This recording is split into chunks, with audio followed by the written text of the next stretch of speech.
Hello दोस्तों, नमस्कार। उन्मुक्त स्टडी सेंटर में आप सभी का स्वागत है। आज हम लोग पर्यावरण प्रैक्टिस सेट नंबर 5 सॉल्व करेंगे, जो आपके आगामी UP TET, C TET, super TET के लिए महत्वपूर्ण पर्यावरण के प्रश्न हैं। और आप हमारे पर्यावरण के प्लेलिस्ट में जाकर पर्यावरण के वन लाइनर प्रश्न जो हैं टॉपिक वाइज दिए गए हैं, उनका आप वीडियो देख सकते हैं। आइए हम देखते हैं अपना पहला प्रश्न। हमारा पहला प्रश्न है, प्लेग है। प्लेग क्या है? प्लेग जीवाणु जनित बीमारी है। इसका सही उत्तर सी होगा। तो प्लेग एक जीवाणु जनित बीमारी है। इसकी हम व्याख्या देख लेते हैं। प्लेग एक जीवाणु जनित बीमारी है। यह एक संक्रमण रोग है जो पास्ट्यूरला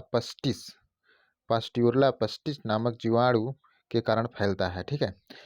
इसे मानव का फेफड़ा प्रभावित होता है। इससे क्या क्या प्रभावित होता है? मानव का जो फेफड़ा है, लंज है, वो प्रभावित होता है। चूहा जो है प्लेग रोग का वाहक है। इसका वाहक कौन है? चूहा है। ठीक है। इसका अन्य नाम है प्लेग डेथ टाउन पेस्ट। ठीक है। प्लेग का नाम और भी नाम है, ब्लैक डेथ टाउन पेस्ट भी है। ठीक है। आदमी को इस रोग का प्रत्यक्ष संसर्ग और पिस्सू-दंश से लगता है। यह तीव्र गति से बढ़ता है, कभी कभी निमोनिया का रूप धारण कर लेता है। आगे बढ़ते हैं। अगला हमारा प्रश्न है, गैसीय अपशिष्ट है। तो इसका सही उत्तर हो जाएगा डी। लकड़ी कोयला से जलने वाला धुआं जो है गैसीय अपशिष्ट है। इसकी हम व्याख्या देख लेते हैं। गैसीय अपशिष्ट वे पदार्थ होते हैं जो किसी अन्य पदार्थ के अपशिष्ट होते हैं। ठीक है।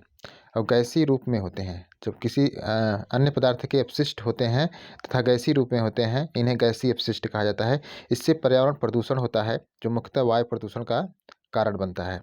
गैसीय अपशिष्ट निम्न है, जैसे लकड़ी, कोयले से जलने वाला धुआं, औद्योगिक क्षेत्रों के चिमनियों का धुआं, जंगलों में लगने वाला आग से निकलने वाला धुआं। ठीक है। आगे बढ़ते हैं। अगला हमारा प्रश्न है, निम्नलिखित में कौन से पौधे दूर दूर प्रसारित होंगे? तो इसका सही उत्तर हो जाएगा कायिक जनन द्वारा वितरित जो पौधे होंगे वह दूर दूर तक इसका वितरित होंगे। इसकी व्याख्या हम देख लेते हैं। कायिक जनन द्वारा वितरित पौधे दूर दूर तक प्रसारित होते हैं। कायिक जनन एक अलैंगिक जनन क्रिया है। कायिक जनन क्या है? एक अलैंगिक जनन क्रिया है, और यह क्लोनिंग प्रक्रिया होती है। यह क्लोनिंग प्रक्रिया द्वारा होती है। आगे बढ़ते हैं। अगला हमारा प्रश्न है,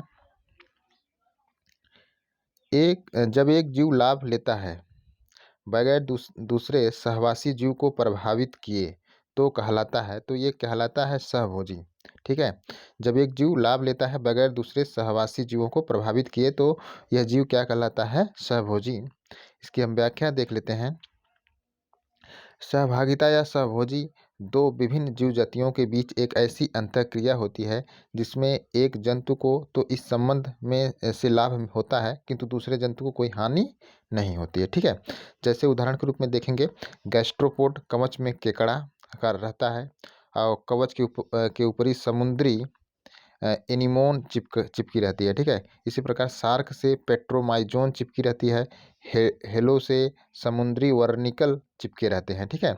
तो इसमें क्या होता है कि एक जीव को तो लाभ होता है, दूसरे को कोई हानि नहीं होती है, तो उसे हम सहभोजी जीव कहते हैं। आगे बढ़ते हैं। अगला हमारा प्रश्न है,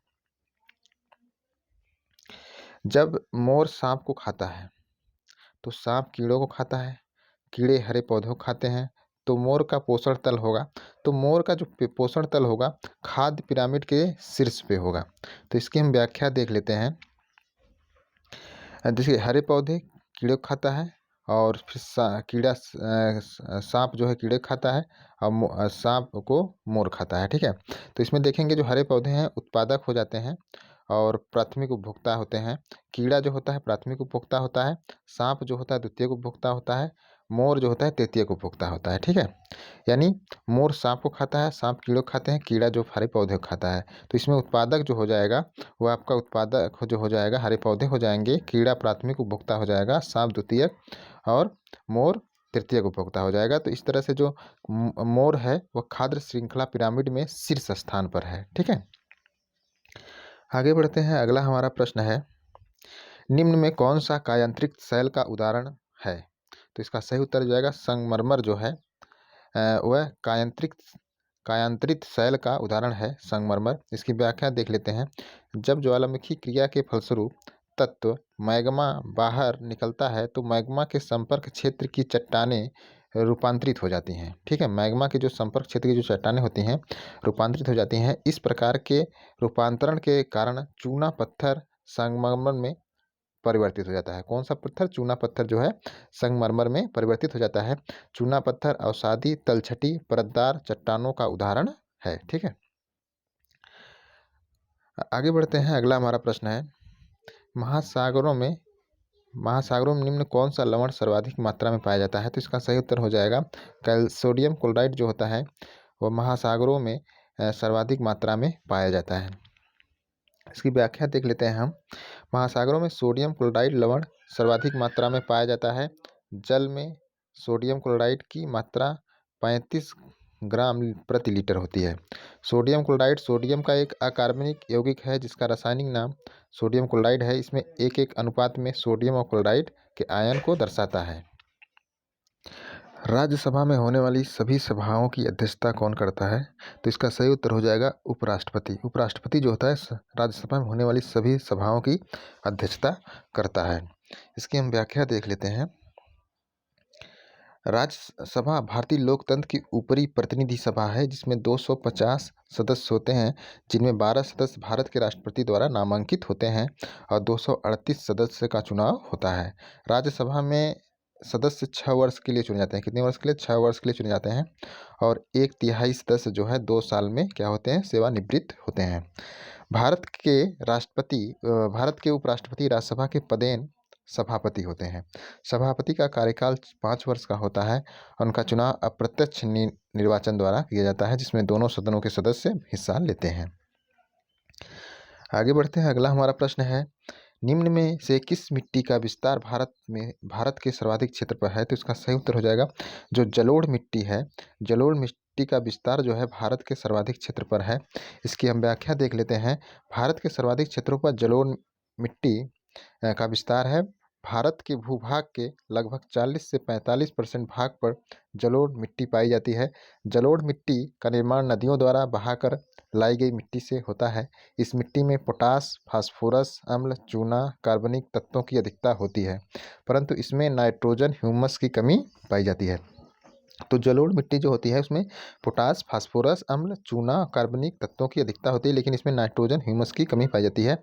ये मिट्टी कृषि के लिए सर्वाधिक उपयुक्त है। आगे बढ़ते हैं। अगला हमारा प्रश्न है, जो शाकाहारी जंतु भोजन के लिए हरे पेड़ पौधों पर निर्भर होते हैं तो क्या कहलाते हैं? तो ये प्रथम चरण के उपभोक्ता कहलाते हैं। तो जो शाकाहारी जंतु भोजन के लिए हरे पेड़ पौधों पर निर्भर होते हैं उन्हें हम प्रथम चरण उपभोक्ता या कहते हैं प्राथमिक उपभोक्ता कहते हैं। इसकी हम व्याख्या देख लेते हैं। देखिए, इसमें पौधे क्या होते हैं? पौधे इसमें उत्पादक हैं। शाकाहारी जंतु जो है प्राथमिक श्रेणी के उपभोक्ता हैं, क्योंकि ये शाकाहारी जंतु जो हैं पेड़ पौधों पर निर्भर हैं। दूसरा जो है मांसाहारी जंतु हैं, ये द्वितीयक श्रेणी के उपभोक्ता हैं। ये द्वितीयक श्रेणी के उपभोक्ता हैं और ये मांसाहारी जंतु जो हैं ये शाकाहारी जंतु पर निर्भर हैं। तो हम इसकी व्याख्या थोड़ा और देखते हैं। खाद्य श्रृंखला में जो सूर्य के प्रकाश में अपने भोजन का निर्माण करते हैं उसे उत्पादक कहते हैं। उत्पादक किसे कहते हैं?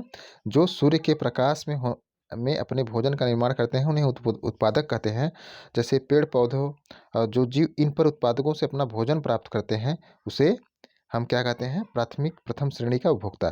जो पेड़ पौधों और जो पेड़ पौधों से अपना भोजन प्राप्त करते हैं उन्हें हम प्राथमिक उपभोक्ता कहते हैं या प्रथम श्रेणी का उपभोक्ता कहते हैं। जैसे गाय हुआ, बैल हुआ, बकरी हुआ, ये जो है प्राथमिक उपभोक्ता हैं। और जो जीव इन प्रथम श्रेणी उपभोक्ता से अपना भोजन प्राप्त करते हैं वो द्वितीय श्रेणी के उपभोक्ता कहलाते हैं। जैसे सांप हुआ, शेर हुआ, मोर हुआ, ये सब किस पे निर्भर हैं? ये जीव जंतुओं पे निर्भर हैं। और ठीक है, मनुष्य जो है, मनुष्य किस में आएगा? मनुष्य प्रथम और द्वितीय श्रेणी दोनों का उपभोक्ता है। ठीक है, आगे बढ़ते हैं। अगला हमारा प्रश्न है, पर्यावरण शिक्षा में समस्या समाधान विधि का गुण है। तो इसका सही उत्तर हो जाएगा डी, उपयुक्त सभी। जो पर्यावरण शिक्षा में समस्या समाधान विधि का जो गुण होगा वह लक्ष्य केंद्रित विधि होगा, वह सृजनात्मक विधि होगा, वह चयनात्मक होगा। ठीक है, तो इसकी हम व्याख्या देते हैं। पर्यावरण शिक्षा में समस्या समाधान विधि के अंतर्गत खोजकर्ता में सृजनात्मकता, चयन करने की क्षमता, लक्ष्य केंद्रित होना चाहिए। अतः पर्यावरण शिक्षा में समस्या समाधान की विधि के निम्न गुण होने चाहिए। पहला इसमें देखिए, पहला है लक्ष्य केंद्रित विधि, दूसरा है सृजनात्मक विधि, तीसरा है चयनात्मक विधि और इसका प्रकार सभी विकल्प सही है। ठीक है, आगे बढ़ते हैं। अगला हमारा प्रश्न है प्रेक्षण विधि की सीमाएं। प्रेक्षण विधि की सीमाएं हैं, तो इसका सही उत्तर हो जाएगा बी। इस विधि में प्रेक्षण जो है सूक्ष्मता से न करने पर प्राप्त जो परिणाम अधिक वैध और विश्वसनीय नहीं होते हैं। ठीक है, अगर इसमें हम सूक्ष्मता से प्रेक्षण नहीं करेंगे तो जो परिणाम हमें प्राप्त होगा वैध और विश्वसनीय नहीं होगा। इसकी हम व्याख्या देख लेते हैं। प्रेक्षण विधि की सीमाएं जो हैं, समस्या के चुनाव से परिणाम की वैधता निर्धारित करने के प्रत्येक स्तर पर इसकी उपयोगिता संदेह रहित रहती है और इस विधि में प्रेक्षण सूक्ष्मता से न करने पर प्राप्त परिणाम अधिक वैध और विश्वसनीय नहीं होते हैं। आगे बढ़ते हैं। अगला हमारा प्रश्न है इकोसिस्टम की सही परिभाषा क्या है? तो इसका सही उत्तर हो जाएगा डी। जीव समुदाय उसके वातावरण का संतुलित जो तंत्र होगा उसे हम इकोसिस्टम कहते हैं। इसकी हम व्याख्या देख लेते हैं। पारिस्थितिकी तंत्र एक प्राकृतिक इकाई है जिसमें एक क्षेत्र विशेष के सभी जीवधारी पौधे, जानवर, अणुजीव शामिल हैं जो कि अपने अजैव पर्यावरण के साथ अंतःक्रिया करके एक संपूर्ण जैविक इकाई बनाते हैं। इस प्रकार परितंत्र अन्योन्याश्रित अवयवों की एक इकाई है जो एक ही आवास को बांटते हैं। परितंत्र आमतौर पर अनेक खाद्य जाल बनाते हैं जो पारिस्थितिकी तंत्र के भीतर इन जीवों के अन्योन्याश्रय और ऊर्जा के प्रभाव को दिखाते हैं, जैसे तालाब, वन। ठीक है, आगे बढ़ते हैं। अगला हमारा प्रश्न है मानव के विकास के क्रम में दो पैरों पर चलने का सबसे बड़ा लाभ क्या है? तो दो पैरों पर चलने का सबसे बड़ा जो लाभ है वह हाथ स्वतंत्र रूप से मस्तिष्क की आज्ञा अनुसार कार्य करते हैं। इसका सही उत्तर सी होगा। तो मानव विकास के क्रम में दो पैरों पर चलने का मुख्य कारण यह होता है कि मानव के दो हाथ स्वतंत्र हो जाते हैं तथा मस्तिष्क की आज्ञा अनुसार कार्य करने को स्वतंत्र होते हैं। इससे कार्य करने में कुशलता का विकास होता है तथा कार्य भी तेजी से पूरा होता है। सभी जंतुओं में मानव की ही दो पैरों पर सीधा खड़ा होकर चलता है जिसका लाभ मनुष्य अधिक तेज चाल से चलता है। अगला हमारा प्रश्न है और भूकंप की तीव्रता नापने के यंत्र को क्या कहते हैं? तो इसका सही उत्तर हो जाएगा सिस्मोग्राफ जो है। सिस्मोग्राफ जो है भूकंप की तीव्रता नापने के यंत्र है और सिस्मोग्राफ के द्वारा किसी भूकंप की तीव्रता हम नापते हैं और इस यंत्र में रिएक्टर पैमाने का प्रयोग किया जाता है। इसमें जो अंक होगा 0 से 9 होगा। कितना होगा? जो अंक होगा 0 से 9 होगा